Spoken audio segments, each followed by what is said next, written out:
결론부터 말씀드리면 현재의 항공모함 방어 시스템으로 현무-5를 완벽하게 요격하는 것은 이론적으로는 가능하지만 현실적으로는 불가능에 가깝다고 평가받습니다. 미 해군의 항모전단은 세계 최고의 방공망인 이지스 시스템을 갖추고 있지만 현무-5는 기존의 방어 체계를 무력화할 수 있는 몇 가지 치명적인 특성, 극초음속, 수직 낙하, 괴물 같은 중량을 가지고 있기 때문입니다. 왜 방어가 그토록 어려운지 세 가지 핵심 이유로 분석해드립니다. 1. 머리 위 90도, 위 사각지대, 수직 낙하의 공포. 일반적인 대함 미사일, 순항 미사일은 수면 위를 스치듯 날아오기 때문에 수평선 너머에서 탐지하고 요격할 시간이 있습니다. 하지만 현무-5는 다릅니다. 공격 형태, 대기권 밖까지 올라갔다가 목표물 머리 위에서 거의 90도 수직으로 꽂힙니다. 방어의 한계, 대부분의 함정용 레이더는 수평선이나 비스듬한 각도로 날아오는 물체를 탐지하는 데 최적화되어 있습니다. 머리 꼭대기, 제니스에서 마하 10 이상의 속도로 떨어지는 물체는 레이더 탐지 및 추적 범위, 콘 오브 사일런스 위 사각지대가 될 가능성이 높으며 탐지하더라도 요격 미사일을 발사할 시간적 여유가 거의 없습니다. 2. 요격해도 떨어지는 8톤의 관성, 운동 에너지의 법칙. 이것이 현무-5가 가진 가장 무서운 점이자 기존 요격 체계를 무용지물로 만드는 이유입니다. 일반적인 요격, 보통의 탄도 미사일은 탄두가 가볍거나 예민한 기폭 장치가 들어있습니다. 요격 미사일, 예, SM-3, SM-6 이 근처에서 터져 파편으로 맞추면 미사일이 공중분해되거나 궤도를 이탈하여 무력화됩니다. 현무-5의 경우 탄두 무게만 8톤에 달하는 고밀도 금속 덩어리입니다. 방어 미사일이 운 좋게 현무-5를 맞춘다 하더라도 8톤짜리 쇳덩어리가 낙하하는 운동에너지, 관성은 사라지지 않습니다. 즉, 요격 미사일에 맞아 탄두가 쪼개지더라도 산탄총의 산탄처럼 쪼개진 거대 파편들이 여전히 마하의 속도로 항공모함 위로 쏟아집니다. 이 파편 하나하나가 엄청난 질량을 가지고 있어 항공모함 갑판을 초토화하거나 관통할 수 있습니다. 이것은 막아도 죽는 상황을 만듭니다. 3. 방어수단의 무력화, 단계별 분석. 항공모함 전단을 호위하는 이지스함들이 가진 다층 방어망이 현무-5 앞에서는 어떻게 무력해지는지 살펴보겠습니다.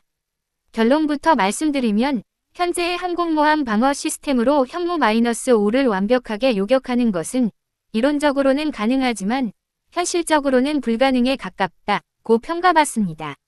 미 해군의 항모전단은 세계 최고의 방공망인 이지스 시스템을 갖추고 있지만 현무-5는 기존의 방어 체계를 무력화할 수 있는 몇 가지 치명적인 특성, 극초음속, 수직 낙하, 괴물 같은 중량을 가지고 있기 때문입니다. 왜 방어가 그토록 어려운지 세 가지 핵심 이유로 분석해드립니다. 1. 머리 위 90도, 위 사각지대, 수직 낙하의 공포. 일반적인 대함 미사일, 순항 미사일은 수면 위를 스치듯 날아오기 때문에 수평선 너머에서 탐지하고 요격할 시간이 있습니다. 하지만 현무-5는 다릅니다. 공격 형태, 대기권 밖까지 올라갔다가 목표물 머리 위에서 거의 90도 수직으로 꽂힙니다. 방어의 한계, 대부분의 함정용 레이더는 수평선이나 비스듬한 각도로 날아오는 물체를 탐지하는 데 최적화되어 있습니다. 머리 꼭대기, 제니스에서 마하 10 이상의 속도로 떨어지는 물체는 레이더 탐지 및 추적 범위, 콘 오브 사일런스 위 사각지대가 될 가능성이 높으며 탐지하더라도 요격 미사일을 발사할 시간적 여유가 거의 없습니다. 2. 요격해도 떨어지는 8톤의 관성, 운동 에너지의 법칙. 이것이 현무-5가 가진 가장 무서운 점이자 기존 요격 체계를 무용지물로 만드는 이유입니다. 일반적인 요격, 보통의 탄도 미사일은 탄두가 가볍거나 예민한 기폭 장치가 들어있습니다. 요격 미사일, 예, SM-3, SM-6 이 근처에서 터져 파편으로 맞추면 미사일이 공중분해되거나 궤도를 이탈하여 무력화됩니다. 현무-5의 경우 탄두 무게만 8톤에 달하는 고밀도 금속 덩어리입니다. 방어 미사일이 운 좋게 현무-5를 맞춘다 하더라도 8톤짜리 쇳덩어리가 낙하하는 운동에너지, 관성은 사라지지 않습니다. 즉, 요격 미사일에 맞아 탄두가 쪼개지더라도 산탄총의 산탄처럼 쪼개진 거대 파편들이 여전히 마하의 속도로 항공모함 위로 쏟아집니다.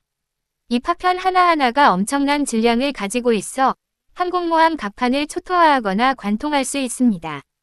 이것은 막아도 죽는 상황을 만듭니다.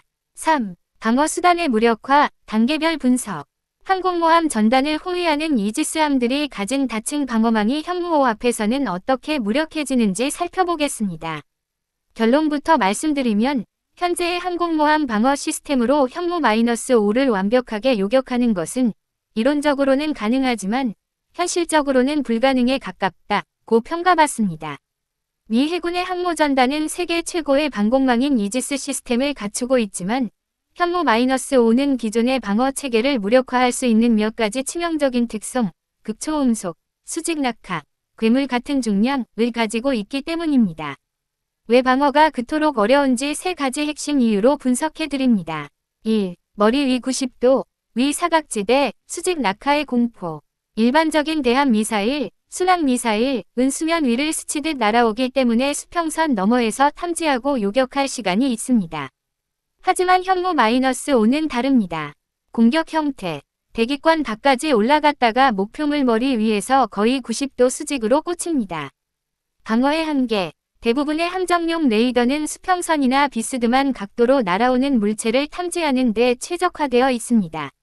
머리 꼭대기, 제니스에서 마하 10 이상의 속도로 떨어지는 물체는 레이더 탐지 및 추적 범위, 콘 오브 사일런스 위 사각지대가 될 가능성이 높으며 탐지하더라도 요격 미사일을 발사할 시간적 여유가 거의 없습니다. 2. 요격해도 떨어지는 8톤의 관성, 운동 에너지의 법칙. 이것이 현무-5가 가진 가장 무서운 점이자 기존 요격 체계를 무용지물로 만드는 이유입니다. 일반적인 요격, 보통의 탄도 미사일은 탄두가 가볍거나 예민한 기폭 장치가 들어있습니다.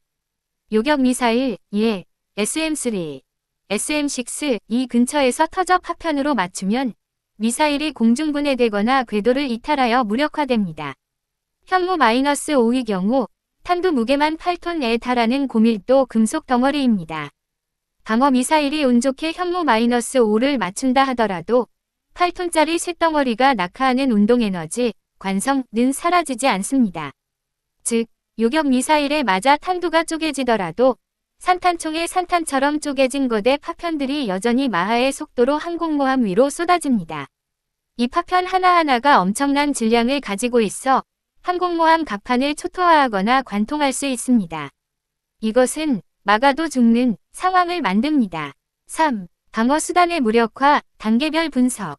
항공모함 전단을 호위하는 이지스함들이 가진 다층 방어망이 현무호 앞에서는 어떻게 무력해지는지 살펴보겠습니다.